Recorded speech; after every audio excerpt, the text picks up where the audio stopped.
If we do not provide against corruption, our government will soon be at an end, nor would I wish to put a man of virtue in the way of temptation. George Mason. Corruption meant rottenness, disintegration caused not by external pressure, but by some inner flaw. Political corruption occurs when a ruler, responsible for the country's good, the good of the citizens, instead uses his authority to obtain a private benefit, something that seems good for himself, his family, his friends. Distrust and faction then weaken the body politic. At the Constitutional Convention, the American founders knew what corruption was. They had read the Bible, which taught them that corruption began with the human heart, that sin persisted in each of them, and that they might succeed in suppressing it. Each man at the Constitutional Convention was wary of the American people, their colleagues, and himself.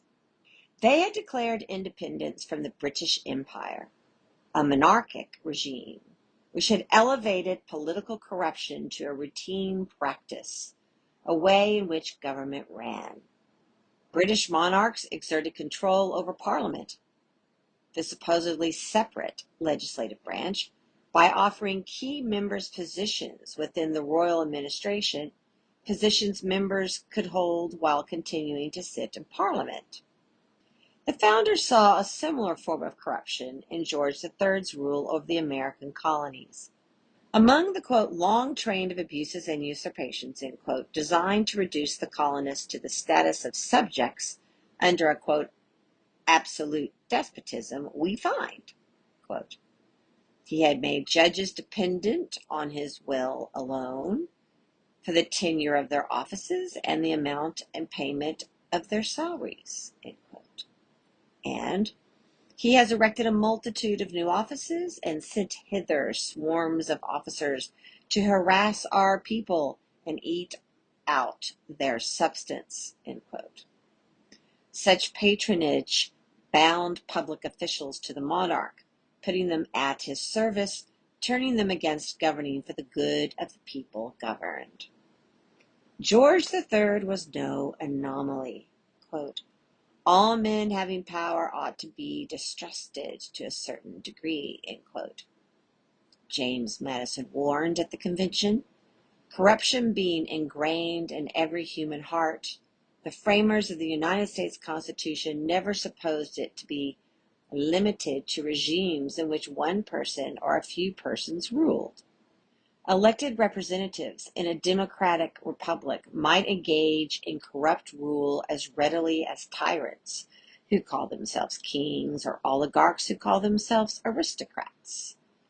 The small republics, the states whose people they represented at the Constitutional Convention, had seen any number of such incidences, and the states, delegates agreed, were highly democratical. In late June, the delegates were considering the legislative branch, instantiated by law in what would become Article I of the Constitution. How shall the members of the House of Representatives be paid, and will they be eligible for appointment to the executive branch? Money and power, indispensable to any government, the purpose of which is to secure the unalienable rights of life, liberty, and the pursuit of happiness, but also potentially the means of corruption, whereby the instruments of the public good might be diverted to the acquisition of private wealth and aggrandizement. When it came to paying congressional representatives, all agreed that they should receive, in the words of one delegate, quote, adequate compensation for their services, end quote. But who should pay them? To avoid the corruption that might creep in if they set their own salaries, some delegates argued that the states should determine them. Ed Randolph of Virginia disagreed, arguing, quote, if the states were to pay the members of the national legislature, a dependence upon the states would vitiate the whole system, end quote.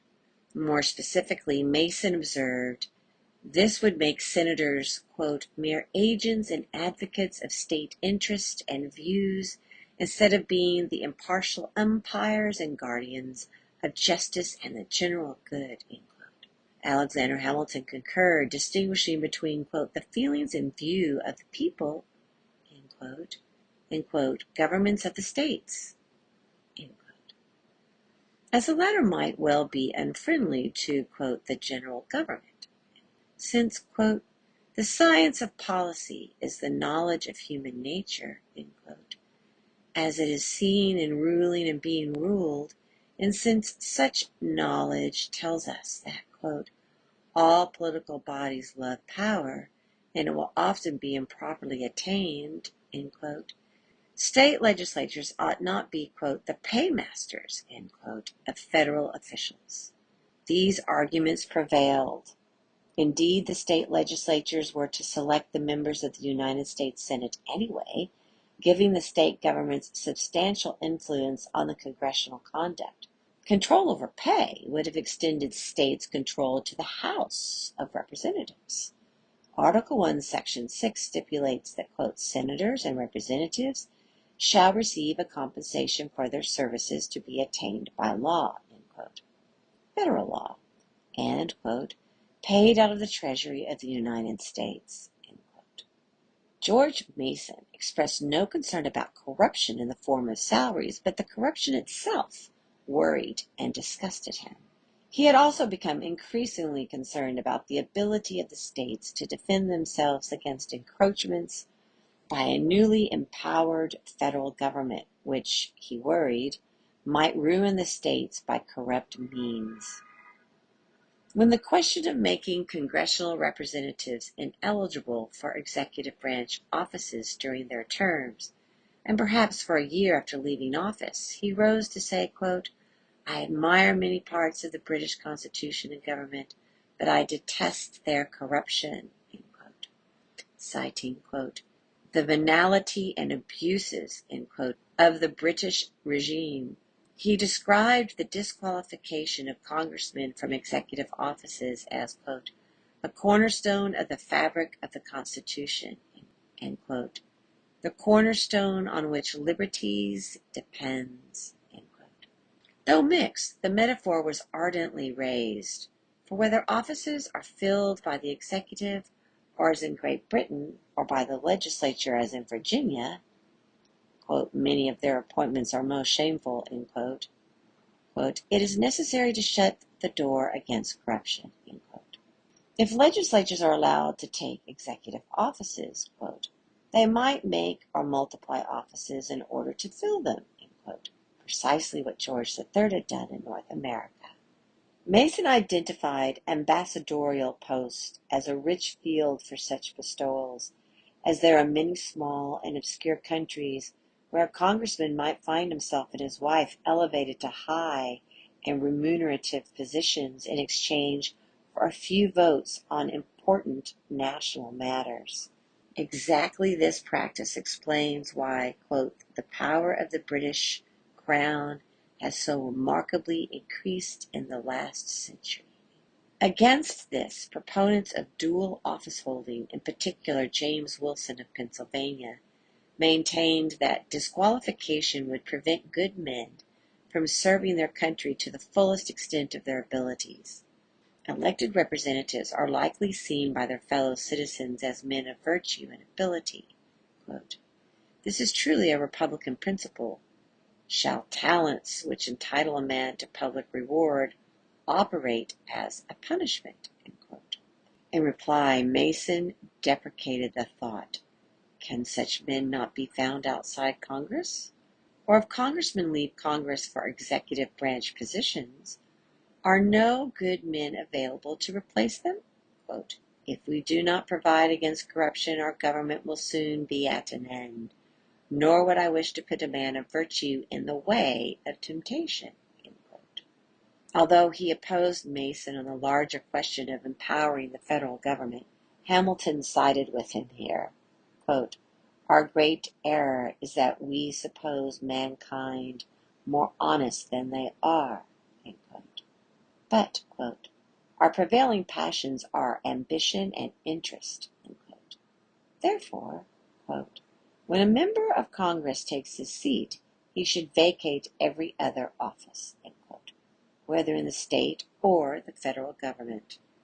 For his part, Madison disagreed with his future collaborator on the Federalist, Without the possibility of dual office holding, he claimed, it would be hard to recruit qualified men for Congress. Further, disqualifying members won't disqualify their cronies, so corruption will occur anyway. The majority of delegates found Mason and Hamilton persuasive. Article 1, Section 6 thus reads, quote, "No person holding any office under the United States shall be a member of either house during his continuance in office." End quote. To prevent legislatures from creating new federal offices or raising the salaries of new ones and then quitting Congress to occupy one of them, quote, "No senator or representative shall, during the time for which he is elected," quote, "be appointed to any such office." But who shall appoint executive office holders? If not the legislatures of the president, and surely not the Supreme Court justices, then who? Mason did not say, but his argument leaves only the states to perform this task. Mason had earlier argued the state legislature's election of U.S. senators provided one means of self-defense for the states. In his mind, state legislative control of executive branch appointments might have been another, even as control of salaries had been, in the eyes of delegates who later joined him in becoming anti-federalist. If so, the notion went nowhere, and the delegates eventually split the power between presidential appointment and Senate approval. The argument over political corruptions thus went well beyond the moral objection to corruption itself, ingrained in human nature, to be sure, but also susceptible to rational discipline and dilution. Corruption raised the overall question the delegates addressed, the question of the structure of the American regime. "A republic if you can keep it," Mr. Franklin famously said. But how to keep it? In shaping a government strong enough both to represent and to rule the people, to secure their unalienable rights and not to undercut them, the framers sought to set down institutional barriers that would impede corruption without pretending to remove it from the human heart. This essay was written by Will Morrisey. Will Morrisey is Professor Emeritus of Politics at Hillsdale College, editor and publisher of Will Morrisey Reviews, an online book review publication. I am Janine Turner, founder of Constituting America. I and Kathy Gillespie, Constituting America's CEO, thank you for joining us for our 13th annual 90-day study. Our annual studies are entitled 90 plus 90 equals 180. History holds the key to the future, because history does hold the key to the future, or as Shakespeare said, the past is prologue. Join us tomorrow. Right back here, same bat channel, same bat time, for those of you who are as old as I and watched Batman, the TV show. Don't forget to check out our essays on American exceptionalism. It's our study from last year. If you go to the constitutingamerica.org and scroll down, you'll see the studies, and you'll see a little red button that says American Exceptionalism Study. Really good, so that we have 90 days of 90 tools in our toolbox so that we can have a really good civil civic conversation about why America is exceptional. Have a great day. We thank Amanda Hughes for championing these wonderful studies, and for Bobby Rodriguez for editing these wonderful essays and sending them out there into the universe. Have a wonderful day.